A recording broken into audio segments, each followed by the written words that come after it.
La France, avec ses 163 ambassades, dispose du 3e réseau diplomatique au monde, après les États-Unis et la Chine. Qui sont nos ambassadeurs et que font nos 10 000 diplomates? Pour le savoir, nous sommes partis à leur rencontre aux 4 coins du monde.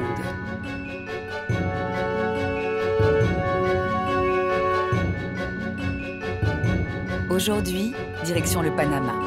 Une fine bande de terre entre 2 océans, servant de trait d'union à 2 continents.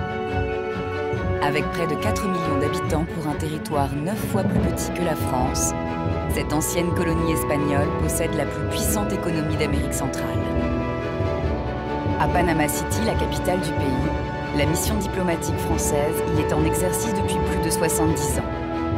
Elle y représente la France et veille sur ses 36 000 vacanciers annuels ainsi qu'une petite communauté d'à peine 4 000 expatriés. À la tête de la mission diplomatique française depuis plus de 2 ans, Philippe Cazenave. Pris dans la tourmente des désaccords fiscaux entre les 2 pays, ce diplomate de terrain tente de maintenir la barre du navire France en pleine tempête.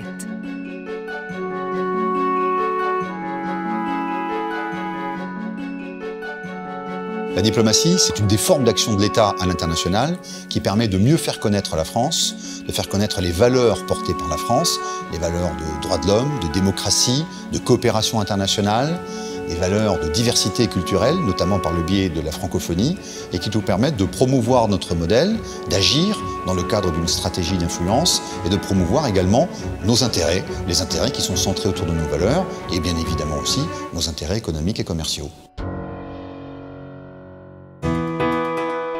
Le Panama est mondialement connu pour son gigantesque canal reliant l'océan Pacifique à l'océan Atlantique. La première tentative de construction du canal remonte à 1880 sous l'impulsion française de Ferdinand de Lesseps, le célèbre diplomate et entrepreneur. Malheureusement, ce chantier fut un échec pour la France, laissant derrière lui des milliers de morts et des actionnaires ruinés. Mais aujourd'hui, la France est de nouveau dans la course des grands ouvrages au Panama. Une grande entreprise française a remporté un important appel d'offres pour la construction d'un pont situé juste en face du canal. Bonjour Cyril. Bonjour monsieur l'ambassadeur. Soyez bienvenue. Allons faire un tour, le temps est avec nous. C'est parfait. Bah écoutez, on vous suit. Merci pour la visite, merci pour votre accueil. C'est toujours un plaisir de venir avec vous. Même chose. Cet ouvrage crée des emplois en France et génère des bénéfices imposables en Hexagone.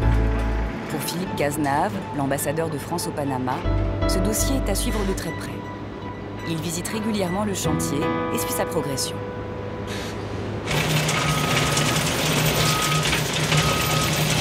Magnifique, hein? Et les autres piles progressent en parallèle, je suppose? Ah, c'est ça. C'est en fait une succession de petits chantiers. Ce chantier français fait table rase du passé et se dresse victorieusement face aux écluses de Gatún et d'Agua Claras. Ah, c'est magnifique, on a une vue sur les trois canaux du Panama, là. Le seul vestige visible du canal de Ferdinand de Lesseps, le canal américain, les écluses de Gatún, et le canal élargi avec les écluses d'Agua Claras construites par les Panaméens. Magnifique. Absolument. Et la vue change chaque semaine.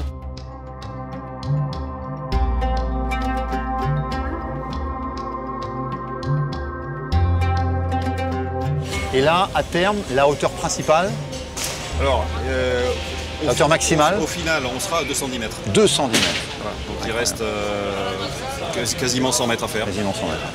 Et on y sera avant la fin de l'année. C'est énorme. Aujourd'hui, on est à peu près 1000 personnes, 800 ouvriers. On travaille 24 heures sur 24. Une des caractéristiques de cet ouvrage, c'est une portée de 530 mètres. Et c'est une portée en béton, un ouvrage aubané, ce qui constitue un record mondial. Record mondial pour l'ouvrage d'art le plus important du Panama, finalement. Ah, clairement, clairement. C'est un ouvrage magnifique. Chaque jour, on a le plaisir de voir le paysage autour de nous. C'est quand même un lieu extraordinaire. Ah bah, c'est un beau succès pour les entreprises françaises. Bravo, superbe. Moi, j'apprécie énormément de revenir régulièrement pour voir où vous en êtes Et puis, comme on le fait dans le cadre de notre stratégie d'appui aux entreprises au titre de la diplomatie économique, si vous avez des difficultés particulières, s'il y a des problèmes, des difficultés de négociation avec le client, des messages à passer aux autorités locales, ben, on est là aussi pour vous appuyer. Et pour nous, ces visites de terrain sont très importantes pour comprendre la réalité de vos problèmes et puis essayer par un travail d'influence et de lobbying d'essayer de vous aider. Soyez convaincus qu'une visite de chantier, c'est aussi très pédagogique pour un ambassadeur et pour son équipe. Les ambassadeurs de France ont pour mission de diffuser la parole du gouvernement sur le sujet de la lutte contre le dérèglement climatique. Le Panama dispose d'un musée tourné vers l'environnement et la biodiversité. Pour l'ambassadeur, c'est un partenaire privilégié dans cette partie de la coopération bilatérale. Hola Margot, ¿cómo estás? Bonjour, Buenos ça fait longtemps. días. Bonjour. Long time no see. C'est vrai. Enchantée de te revoir. ¿Cómo va todo va en el el biomusée? biomuseo? Très bien, je voulais te montrer quelque chose de nouveau que nous sommes en train de faire. Perfecto. C'est Te très sigo. joli. Je te suis. Comme je te l'ai Como te expliqué, expliqué, la idea nous voulons nuestra documenter es, et mieux définir le pues, travail du entrar en biomusée mejor afin de voir de conocimiento quelle de lo que façon está nous haciendo el pouvons biomuseo. collaborer. Seguimos visiter el musée? con la visita del museo. Gracias.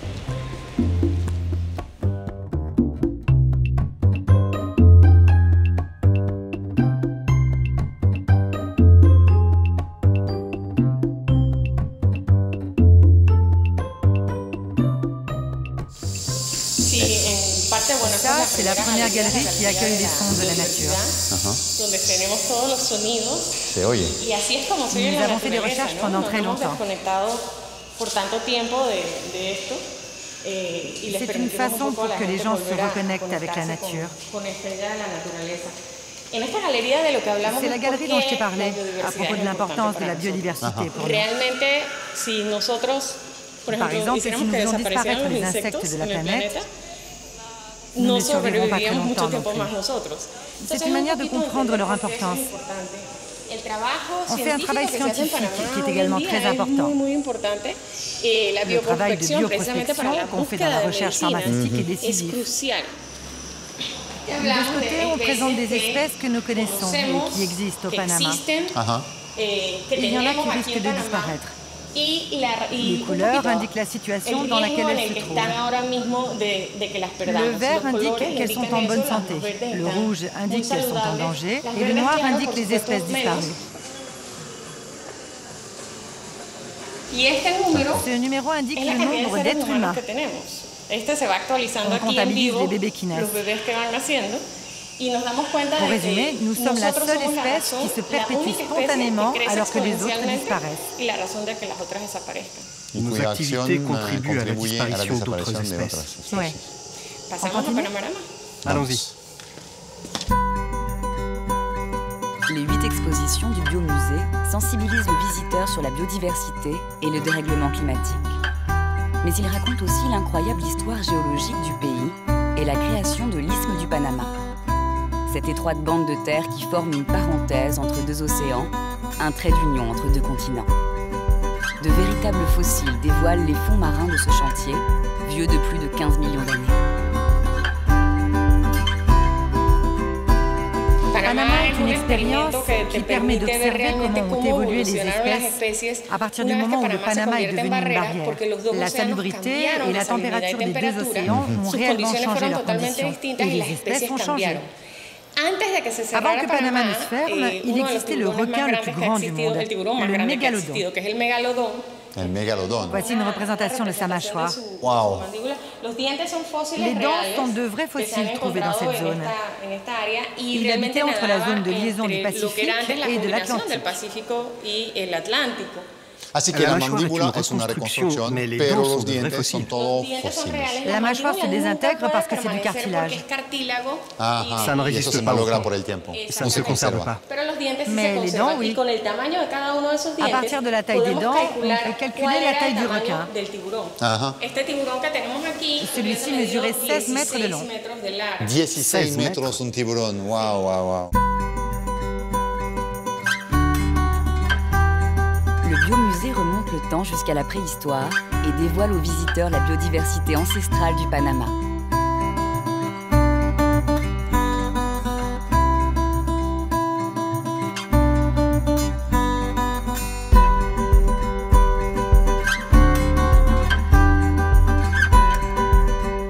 Dans quelle partie du musée sommes-nous?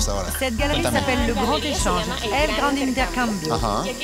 Lorsque le Panama devient cette sorte de pont entre l'Amérique du Nord et l'Amérique du Sud, s'opère le mélange entre les différentes espèces formées depuis des millions d'années par étapes. Ainsi, nous pouvons voir comment ces grands animaux se sont rencontrés pour la première fois. Se mezclan, se mélangent. Et ces grands ennemis, ces prédateurs, sont exposés dans cette galerie, qui raconte un peu l'histoire de cette rencontre. Margot, muchas gracias por la Margot, muy je te remercie interesante beaucoup. presentación sobre los Ta présentation était très la intéressante. llegada, Nos échanges, l'arrivée des animaux, les échanges entre entre le continent du Sud et le norte muy continent du interesante Nord. para nosotros. Je vois qu'on est juste devant le hashtag du biomusée.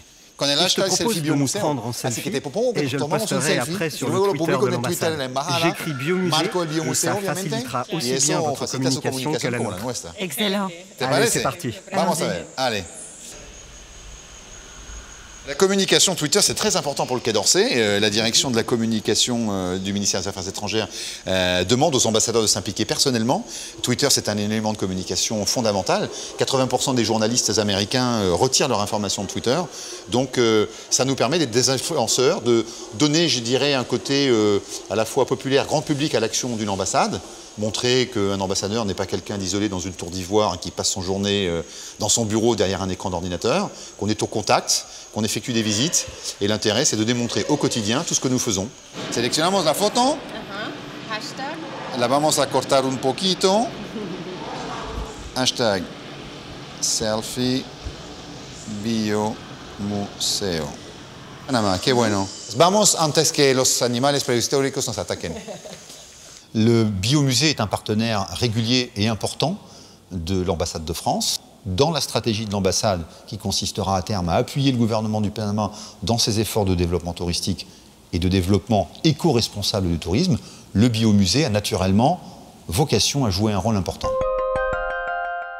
Le Panama compte déjà sur son sol plusieurs Français investis dans la préservation de la biodiversité et le tourisme responsable. Alors qu'en France et dans les pays voisins du Panama, des labels d'écotourisme et de tourisme solidaire existent depuis longtemps, au pays des banques et de la fiscalité paradisiaque, ces labels sont inexistants. À près de 400 km de la capitale, proche du parc national de Coiba, sur l'île de Gobernadora, une initiative intéressante d'écotourisme est développée par des Français. Cet écolodge propose un habitat respectueux de l'environnement. Il est constitué en grande partie d'éléments naturels récupérés sur place. L'électricité est solaire et l'eau de pluie est collectée. Un véritable havre de paix au cœur d'une nature luxuriante.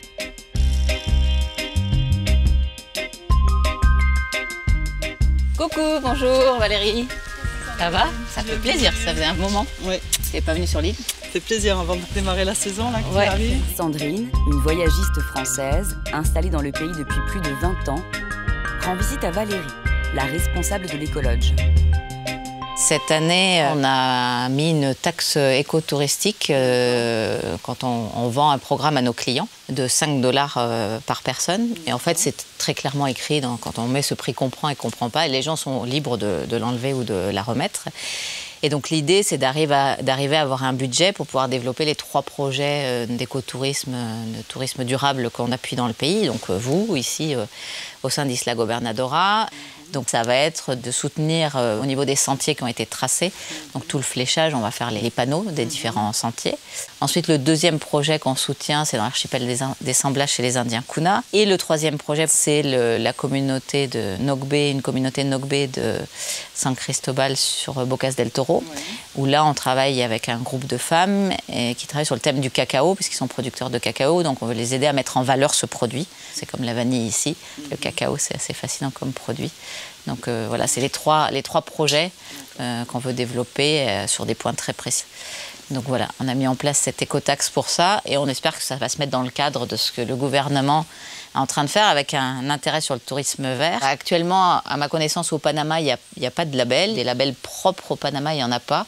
Donc c'est pour ça qu'en pensant à la France, on pense aux labels type ATR ou ATES qui pourraient nous apporter leur expertise ici au Panama en termes de tourisme durable au tourisme communautaire. Donc eh ben, écoute, là si tu veux justement, on va aller faire un petit tour là, pour voir le sentier. Parfait, allons-y comme ça. Les étapes qu'on veut faire, où on veut mettre les cibler les arbres, voilà. Ça sera parfait. Et comme ça, quand vous revenez, on aura tout prêt. Allons-y alors.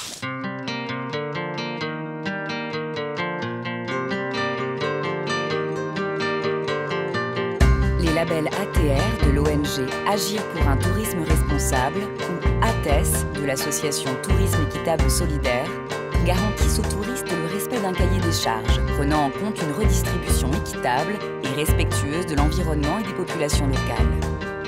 Valérie, avec son écologe et son projet de sentier de randonnée, colle sur de nombreux points aux critères durables et solidaires de ses engagements. Mais actuellement, ces labels ne sont pas présents au Panama.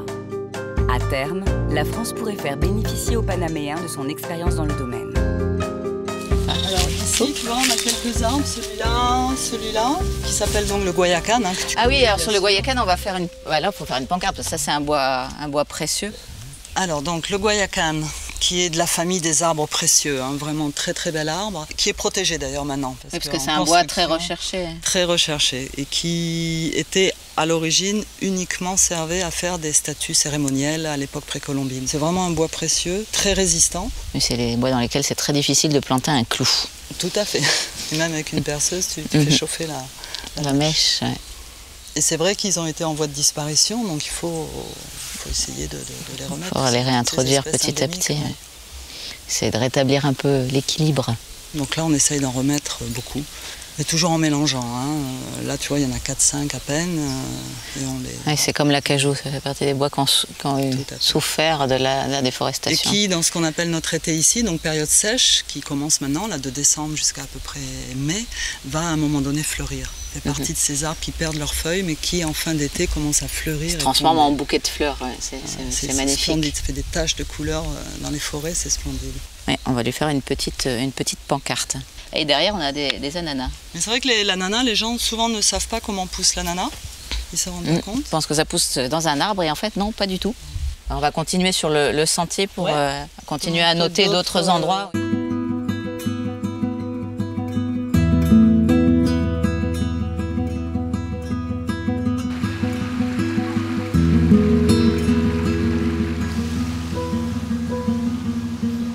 Là, regarde. Tu dois observer cette liane qui est une merveille pour moi. C'est une œuvre d'art, en nature de toute façon. Ah, c'est superbe. Des œuvres d'art. Donc cette liane, ils l'appellent en espagnol escalera de mono ici, échelle de singe.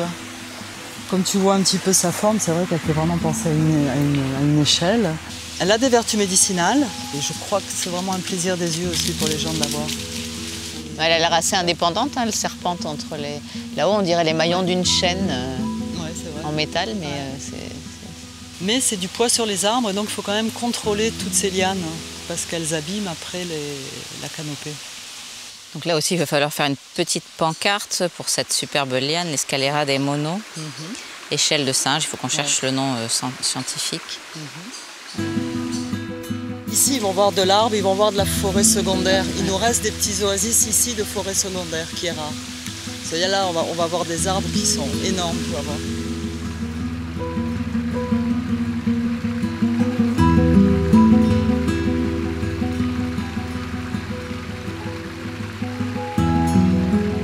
Il est beau cet arbre. Alors ça oui, c'est toujours intéressant de les voir parce qu'ils sont impressionnants. On les appelle en espagnol les matapalos. Non, c'est vraiment un arbre qui choisit son arbre et il va le manger petit à petit. Tu vois, il le recouvre. Ah oui, effectivement. Il va complètement se nourrir de lui et grandir, un système racinaire très important. En fait, il est carrément en train de se manger un acajou là.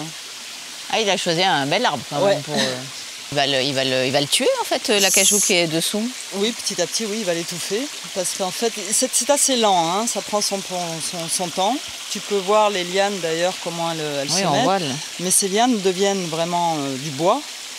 Et après d'ailleurs, souvent, quand ces arbres ont 50 ans, tu peux rentrer dedans, ça fait des grottes. Donc en fait, c'est creux. Ce qui est à l'intérieur va pourrir et ça va faire une cabane. Toutes ces ramifications vont se renforcer, vont s'agrandir autour de l'arbre et donc tuer celui qui est à l'intérieur petit à petit. C'est un arbre étrangleur en fait.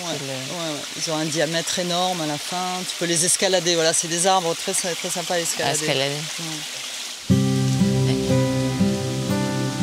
Ah là, c'est sympa, ça donne envie de se jeter dans l'eau. Complètement. Là, la rivière serpente tout le long. Ce tourisme durable que l'on fait est réel. Il y a une vraie approche, un vrai échange avec la population et c'est ce que recherchent les voyageurs maintenant très souvent. Ils sont à la recherche de l'authentique, d'avoir un échange avec les populations, de savoir aussi que leur voyage et leur contribution vont directement aux populations. Donc les labels en général garantissent ça et pour nous c'est très important. On essaie d'être un petit peu en avant pour encourager dans le pays à cette forme de tourisme. Je pense que c'est le tourisme que maintenant de plus en plus de gens recherchent. Donc voilà, partager ce lieu de notre lieu de vie et pouvoir recevoir des gens et leur faire vivre cette expérience. Et moi j'aime, ça me fait plaisir.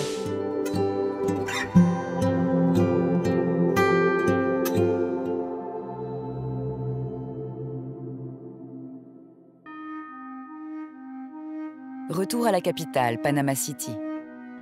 Le bateau France est dans la tourmente. La foudre risque de s'abattre sur la Plaza de Francia. Le gouvernement français vient de réinscrire le Panama dans sa liste des paradis fiscaux. La relation bilatérale est au plus mal. Philippe Cazenave, l'ambassadeur, informe Paris de la situation. Allô, Christophe, bonjour, c'est Philippe. Bonjour Philippe, comment vas-tu? Ils sont un peu remontés sur notre position ici. Et la menace était quand même assez forte en disant ultimatum à la France, si la France ne nous sort pas de sa liste de paradis fiscaux, eh bien on aura des mesures de rétorsion. Alors pour l'instant, nous on essaie d'évaluer la nature de ces mesures de rétorsion. C'est pas très clair. C'est une déclinaison de mesures à la fois migratoires, à la fois fiscales, à la fois en termes d'accès au marché. Pour l'instant, c'est pas très clair. Et en fait, je pense qu'on va aller dans une réponse un petit peu graduée de la partie panaméenne qui va dépendre un petit peu de notre capacité à avancer dans le dialogue. Voilà. Et toi, tu as du nouveau côté parisien, notamment vis-à-vis de Bercy On n'a pas de retour encore dans l'immédiat. On en aura un sans doute demain. Nous permettra de stabiliser à l'interministériel la réponse qu'on pourrait apporter à nos amis panaméens sur ce dossier. Dans la Casco Viejo, le cœur de la vieille ville, les rumeurs vont bon train. Certains évoquent même le départ imminent de la mission française. L'ambassadeur cherche à comprendre d'où partent les coups. Selon un informateur, ce seraient les cabinets d'avocats qui organisent l'évasion fiscale au Panama qui attaqueraient la France pour tenter de sauver la face devant leurs clients. Même si les Américains et l'Europe agissent comme la France, Paris semble être le bouc émissaire idéal dans cette affaire. Ce midi, l'ambassadeur a rendez-vous pour un déjeuner très privé avec Miguel Antonio Bernal, un éminent professeur panaméen de droit. Bonjour professeur. Bonjour. Vous allez bien? Monsieur l'ambassadeur, plaisir. Merci pour votre disponibilité. Oh, je vous en prie, c'est un plaisir. De vous avoir à déjeuner. Les éléments que vous m'aviez communiqués sur cette opération de manipulation de l'information, là, au détriment des intérêts français, ouais, c'était intéressant, ça. J'ai pas encore pu complètement la recouper. Je ne sais pas si certains groupes sectoriels ont contribué à ce phénomène, je ne sais pas trop. Ils ne font pas ça individuellement. Une stratégie groupée. Voilà. Parce que d'habitude, c'est ça, ils se groupent, et puis ils prennent des décisions, et puis tu vas là, tu vas là, tu vas là. Le consortium des pirates. Voilà. Ils ne vont pas faire marche en arrière. C'est mon avis. Et si jamais, ils sont en train de jouer un jeu de gagner ou gagner. Donc ils peuvent leur dire, on a fait ça. Oui, c'est ça. Une position un petit peu de chevalier blanc, hein, voilà. C'est ça, qui a défendu les intérêts supérieurs du pays. Et si ça change, si les Américains changent, pour n'importe quelle raison, leur avis, ils disent, voilà, on va vous donner un autre délai, on va vous enlever la liste, ou n'importe quoi, et bien... C'est grâce à notre pression, grâce à notre action. Alors, c'est un bon jeu. Ils sont gagnants sur tous les tableaux. Voilà. Mon homologue américain me dit avoir suggéré en 2 occasions au ministre des Finances de se rapprocher de nous et de nous parler. Et même l'action discrète de mon collègue ne permet pas de... Mais n'oubliez pas d'où il vient. Bien sûr. Bien sûr. Et bien sûr. L'information que je reçois, c'est que ça bat les plein. Ah oui. Ils sont en plein dedans. Et nos amis les pirates sont en pleine action. Voilà. Et c'est certaines mesures, disons qu'il y a de la cohérence de leur part. Ils font ça parce qu'ils savent que c'est une manière de gagner du terrain et de gagner du temps. Voilà. Et en plus d'avoir un parapluie Et c'est quelqu'un de très connu qui anime un programme radio très important et très influent. Donc c'est important pour nous de parler avec ces personnes-là qui nous donnent une vision différente de la vision officielle et qui nous parlent assez librement. Et tous ces éléments-là nous permettent de consolider notre opinion et notre lecture du Panama de façon à produire des recommandations auprès de nos autorités. Donc en fait, c'est du travail de recueil de l'information, mais dans 95% des cas, c'est de la source ouverte, bien évidemment.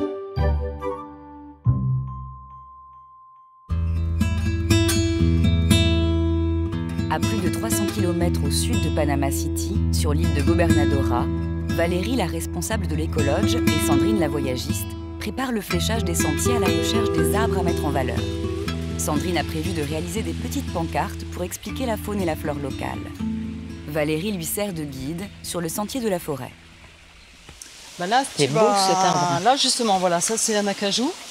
Donc ça, c'est un arbre qui a déjà une quarantaine, cinquantaine d'années. Ce qu'il faut savoir, c'est qu'avant, sur les deux îles, Cebaco et New Gobernadora, il n'y avait que de l'acajou. Donc c'est vraiment un arbre très important ici dans le coin. Dans les années 60, ils sont venus, ils ont vraiment tout enlevé et sont passés 20 ans après à une reforestation avec du teck. Ah, okay, donc on retombe dans des reforestations monoculture, que du teck. Il vaut mieux avoir un teck ici, un acajou varié. Que ce soit mélangé. Plutôt que de faire que du teck. Qu'est-ce qui se passe? C'est un arbre qui a des feuilles très acides. Tout ce qui est après en dessous ne peut plus repousser. Donc pour enlever tous les techs, tu dois attendre au moins 5-10 ans avant que la terre puisse être de nouveau productive. Ça stérilise la terre, c'est ça l'acidifie. Rien ne pousse en dessous du teccal. Avec cette reforestation soi-disant... Il faut le mélanger, il ne faut pas le mettre seul. Non. Donc une petite pancarte, bien sûr, on va... il faut qu'on mette l'acajou, oui. Bon, l'acajou est un des bois, je pense, les plus connus au monde au niveau de sa beauté de couleur, sa force. Donc l'intérêt, c'est qu'ici, les gens vont vraiment le voir dans sa force majeure quand il est adulte, que sur d'autres sentiers, ils le verront dans sa forme de plantation tout petit. Donc là, vraiment, ils peuvent admirer ce que c'est qu'un acajou. Et l'intérêt, c'est qu'avec ces sentiers, on va mettre effectivement des noms sur les arbres, mais c'est que ce soit les guides locaux qui puissent raconter un peu leurs histoires. Et justement, toutes ces petites histoires qu'on ne connaît pas, le fait qu'il y a eu une phase d'exploitation d'acajou et que maintenant, ils prennent conscience qu'il faut protéger leur environnement et donc ils replantent et qu'ils participent au projet de Gobernadora. En fait, l'idée, c'est donc que ce chemin va être autoguidé. C'est pour ça qu'on fait le marquage, tout ça, pour que les gens puissent le faire aussi bien tout seuls.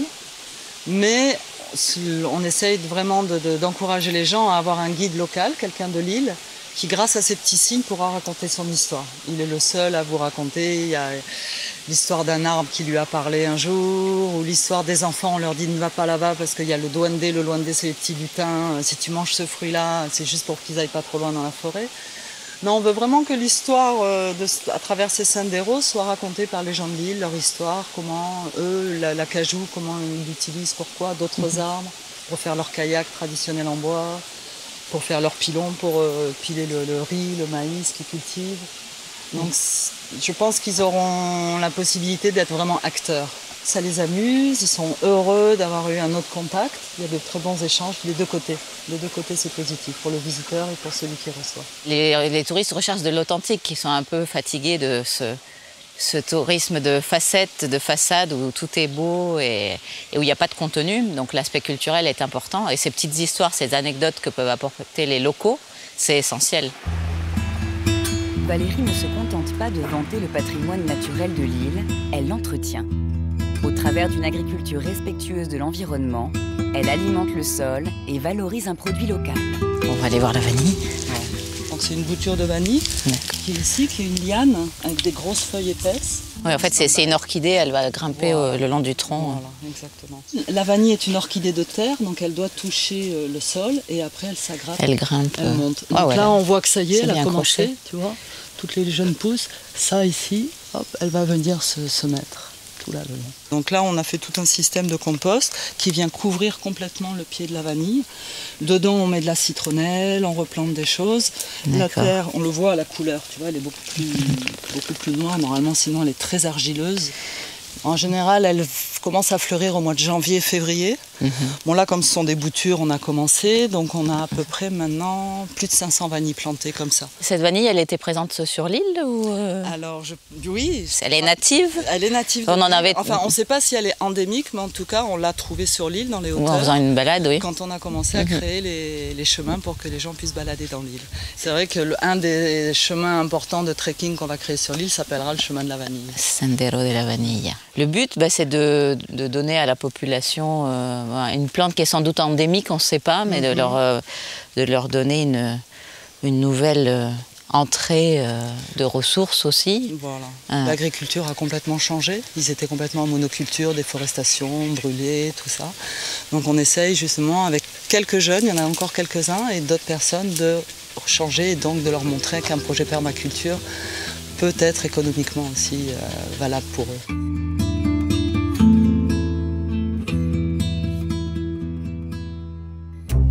Retour à la capitale, Panama City. L'ambassadeur de France cherche des alliés pour faire face à la pression des pirates. Philippe Cazenave reçoit l'ambassadeur du Brésil pour une visite de courtoisie. Les deux hommes sont censés faire connaissance et échanger des banalités, mais côté français, on aimerait bien aller déjà un peu plus loin. Bonjour. Bonjour, monsieur l'ambassadeur. Chers collègues, bienvenue à l'ambassade de France à Panama et bonne arrivée au Panama. Merci bien. Je vous propose de continuer avec notre entretien de courtoisie. Venez, venez. C'est une très belle ambassade. Ah, merci. Nous sommes effectivement très bien placés. En tout cas, moi, j'ai un peu moins de 3 ans de présence ici au Panama. On est une ambassade avec une trentaine de collaborateurs. On est assez dynamique. La communauté française est en développement. Nous avons une école, un collège français, une alliance française. Alors, bien évidemment, comme vous le savez probablement, on a un petit différend en ce moment. On est dans une phase, je dirais, de léger refroidissement de la relation bilatérale entre la France et le Panama, puisque le gouvernement français a décidé de réinscrire le Panama sur la liste des États et territoires non coopératifs en matière fiscale. Et donc, ça a provoqué pas mal d'incompréhension et d'irritation ici de ce côté. Alors, on fait beaucoup de travail de pédagogie, beaucoup de travail de diplomatie publique, beaucoup de travail de lobbying, pour expliquer un petit peu la situation et pour surtout inciter nos partenaires panaméens à venir à la table du dialogue et à entrer dans une coopération plus poussée en matière fiscale, de façon à ce que chaque partie voit ses intérêts préservés. Voilà. Je suis sûr que le Panama va passer à un stage totalement satisfaisant. Donc on est toujours dans le dialogue et on essaie de progresser de manière à sortir un peu de cette impasse fiscale, parce que bien évidemment on fait tellement de choses au Panama que mon discours c'est de dire ne limitons pas la relation bilatérale à ce seul irritant fiscal. Et de votre côté au Brésil, les Panama Papers, c'est perçu comment? Ça a eu quel impact? C'était abordé comme partout dans la presse et on aborde cette question, on approche cette question de la part du Brésil. Comme tous les pays, disons, en essayant de préserver la relation. Cela dit, je ne suis pas un spécialiste. Je m'informe ici, je suivrai les instructions de mon gouvernement. Bien sûr. Nos deux pays sont tous les deux très impliqués à l'OCDE pour parvenir effectivement à un meilleur niveau de coopération fiscale, pour limiter les effets de l'opacité fiscale et de l'évasion fiscale, parce que pour nos peuples, il y a une attente citoyenne qui est très importante. Je suis très optimiste. Oui, les choses bougent dans le bon sens, en effet. Nous avons vocation à échanger énormément d'informations et à travailler ensemble, main dans la main, pour faire en sorte que la lutte contre l'évasion fiscale soit la plus optimale que possible. Un autre Français développe dans le pays une activité de tourisme solidaire. Olivier est responsable d'une agence de voyage qui travaille avec le Panama et le Costa Rica. Au Costa Rica, l'agence d'Olivier remplit les chartes du label éco-responsable local. Mais au Panama, aucun label n'existe. C'est donc sur sa propre initiative que le Français entend apporter une dose de tourisme solidaire. Olivier travaille avec les Indiens Mbera. Cette population originaire de Colombie s'est rapprochée des grandes villes. Une partie de la tribu vit aujourd'hui dans le parc national de Chagres, à moins de 2 heures de la ville de Panama. Olivier a rendez-vous avec le chef d'une de ces communautés. Ensemble, ils doivent étudier les possibilités d'accueil de touristes au village et évaluer les besoins pour les dons à venir. Olivier est accompagné de Gabriel, un guide panaméen qui encadrera les futures excursions.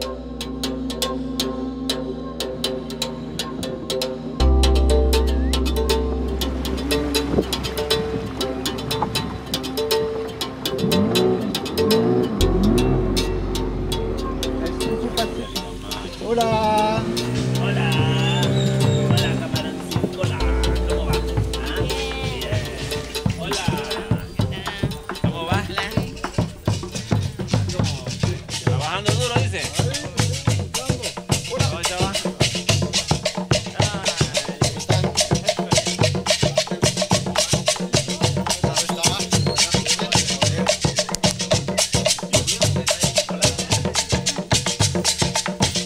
Bonjour mon ami.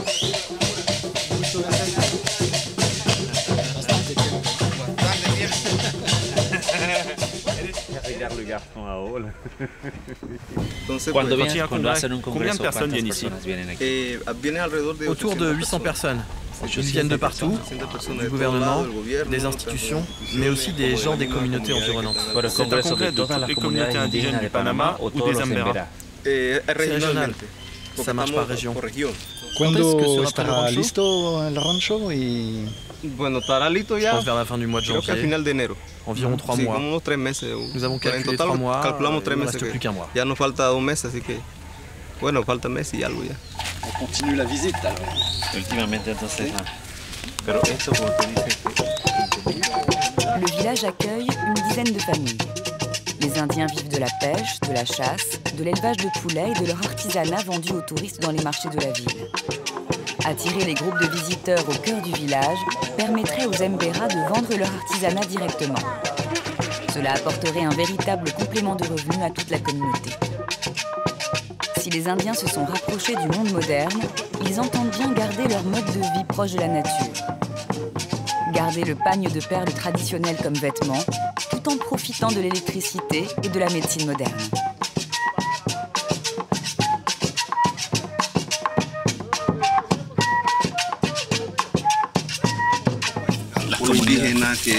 Nous faisons des efforts pour préserver notre culture. La parte de la lengua. Yo más se preocupo por la parte de la lengua. Les panneaux, les lampes se trouvent plus bas. Los bombillos, son estos que están aquí abajo. On les allume. Ça a été une donation de l'ambassadeur d'Allemagne. L'ambassadeur d'Allemagne est venu en personne. Oui, il est venu lui-même et nous a offert les panneaux solaires. Chaque famille en a un. Il a constaté que nous en avions besoin. Avant, on utilisait une mèche avec du kérosène. Mais il nous a dit que c'était très nocif pour la santé. Parce que ça dégage une fumée qui n'est pas bonne et les enfants respirent ça tout le temps. La contamination. Sí, la contaminación. De kérosène. Il y avait un problème aussi à propos des résultats scolaires. Les enfants ne pouvaient pas étudier la nuit dans le noir. Alors quand il a constaté tout cela, il nous a fait don de ces panneaux solaires pour que les enfants puissent avoir 1 heure de plus pour faire leurs devoirs.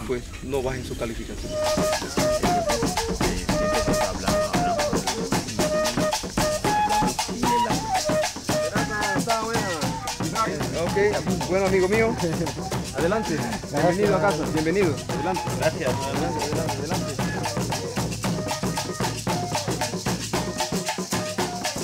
Olivier va tester l'accueil du chef du village.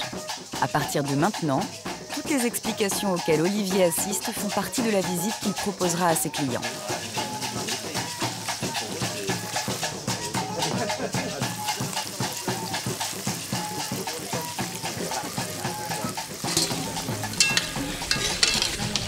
Ici se trouve la cuisine traditionnelle.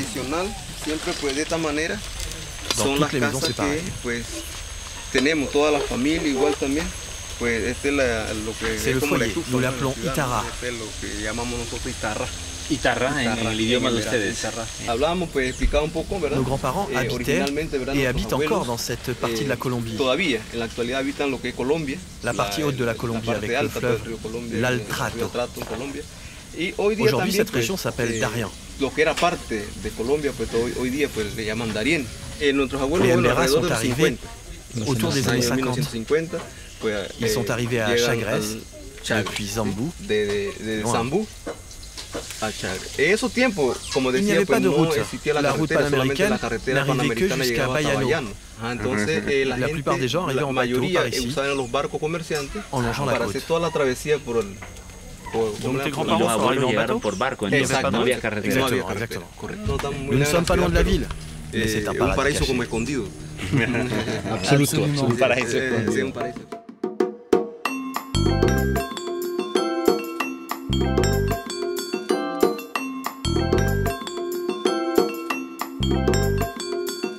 Les Mbera ont un très bel artisanat local. Les sculptures de bois et le filage de perles font partie des produits dont les touristes raffolent. Mais la fierté de la tribu, c'est leur savoir-faire en matière de tissage de paille. Donc on a le nawal, la fibre qui se met comme ça, c'est la base, et puis les couleurs. Et comme ça on fait bouillir la fibre. Ici il y a deux modèles avec deux motifs différents. Celui-ci c'est une assiette avec des dessins géométriques et celui-là qui est pour la coiffure. C'est le plus raffiné. C'est más finito, más duro. Et quanto tiempo puede tardar para environ 3 mois. On s'arrête en 1 heure ou 2 par jour. 2 horas por día. Mucho travail alors. On utilise de la canne aigre pour blanchir la fibre. C'est ça. Je croyais que c'était de la canne à sucre. J'allais en manger un bout. Non. Ça ne se mange pas? Vous n'en mangez pas? On s'en sert comme plante médicinale. Pour la couleur jaune, on utilise la racine de la yukiya pour obtenir la couleur jaune. La chiote, dont on se sert aussi comme sauce, sert aussi à colorer en rouge. Mais ça sert aussi pour la cuisine.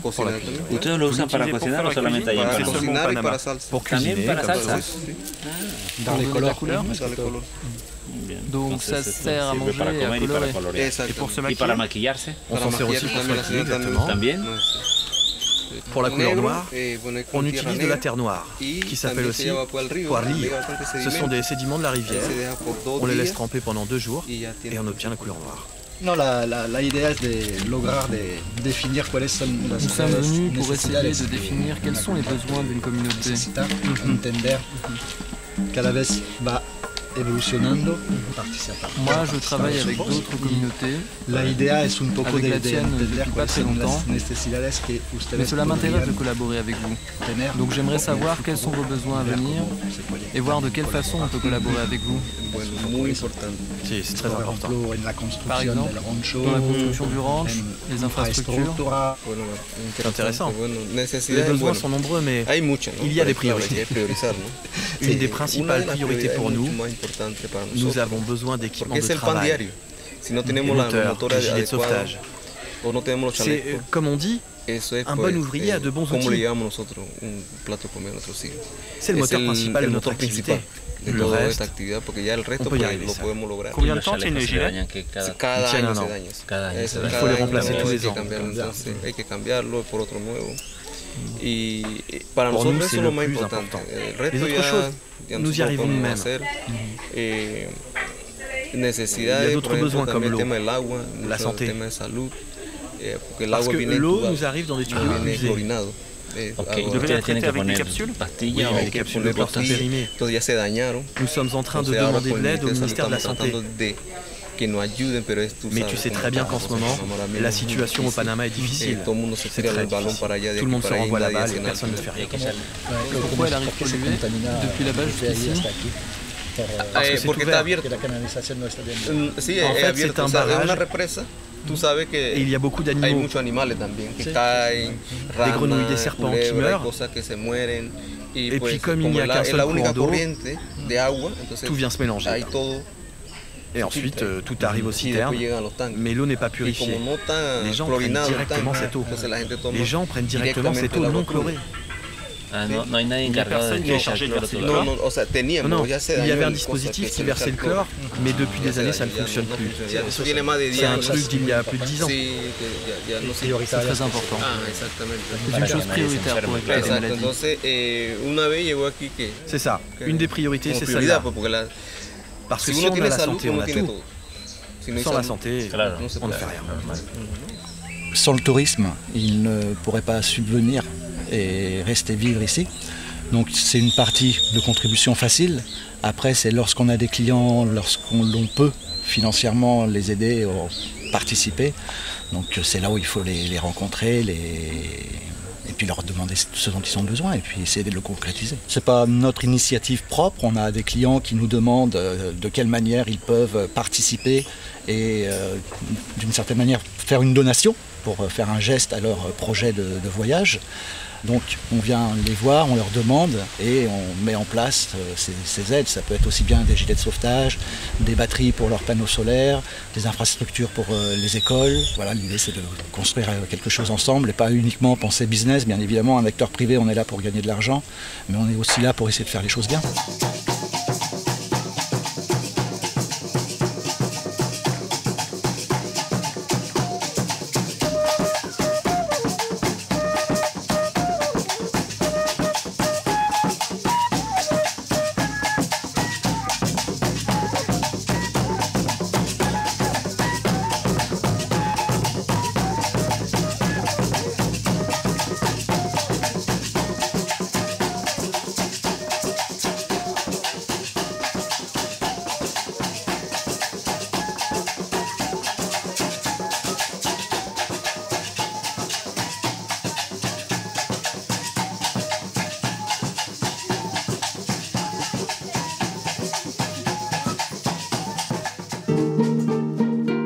Panama City, l'ambassadeur s'efforce de sauver la relation bilatérale.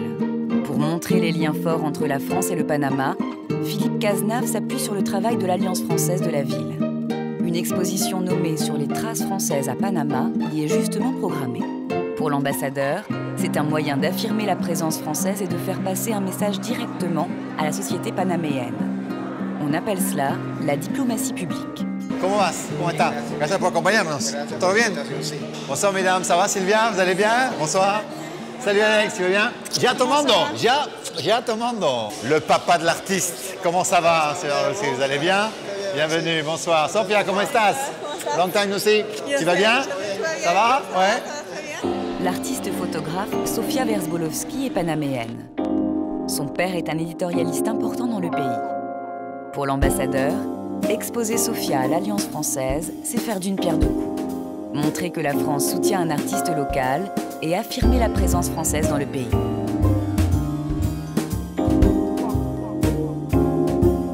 Est-ce que tu peux me montrer un petit peu comment s'organise l'exposition? Parce que je connais ton œuvre, mais comment est-ce que vous avez structuré l'exposition? Tu peux me montrer un peu le cheminement? Oui, c'est ça. En fait, il y a quoi? C'est Canal. L'histoire, le Canal. Plaza de Francia. Ouais. Et puis le cimetière français, le Chorrillo aussi. Donc on a un mix de l'histoire, du patrimoine, du présent, des portraits, des visages et du futur. On a le pont aussi, j'espère. Ah oui, très bien. Elle est très belle celle-là. Avec en arrière-plan, donc l'obélisque et le coq gaulois. Très bien. Ça continue? Avec le cimetière de Chorrillo. Il y a un monument pour les Français qui sont morts pendant la construction du canal. Excellent. Isabelle est une artiste très connue ici au Panama. Elle fait beaucoup de sculptures. Sa mère est française maintenant. Je fais de la 3 génération de la famille française. C'est un peu aussi René de Obaldi, le fameux écrivain. Alors ça.